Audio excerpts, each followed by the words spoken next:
ஏய் சீனிக்கு எவ்வளோடா டயலாக் பேச முடியாது சித்தப்பு. நான் சொல்ல வேண்டியதை சொல்லியே தீர்வேன். நான் சொன்னேதான். இனிமேல் இந்த வீட்டுல நான் சொல்றதான் கேட்கணும். சும்மா சொல்றதுக்கு முன்னாடி கீழே குறிஞ்சு பார்க்கணும். எல்லாரும் சிரிச்சீங்க. அப்படி பாரு, எல்லாரும் சிரிக்கிறாங்க. எல்லாரும் பாரு. ஒரு பெரிய மனுஷன் பேசிக்கிட்டு இருக்கேன், என் பேச்ச மதிக்காம எல்லாரும் சிரிச்சுக்கிட்டு இருக்கீங்க. சிரிச்சுக்கிட்டு இருக்காங்களா? சரி, மானத்தை வாங்காதடா. இருங்க சித்தப்பே, நான் சொல்ல வரத முதல்ல சொல்லிடுறேன்.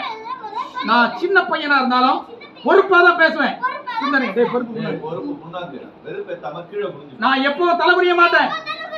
சிவாசனே முகில், டேய் நீ தலைமுடிய வேணாண்டா. மானத்தை வாங்காமறா. வேறாண்டி பின்னாடி ரொம்ப வருத்தப்படுவேன். நான் வருத்தப்பட மாட்டேன். எது வந்தாலும் கம்பீரமா எதிர்த்து நிப்பேன். நிப்ப நீ நிக்கிறதுக்கு இப்படி தலைமுடிச்சு நிக்கலாம்டா. என்ன சித்தப்பு சொல்றீங்க? கொஞ்சம் கீழே குறிஞ்சு பாருடா. பாவாடை கலந்து 1/2 மணி நேரம் ஆச்சு. ஐயோ போச்சு, மானமே போச்சு.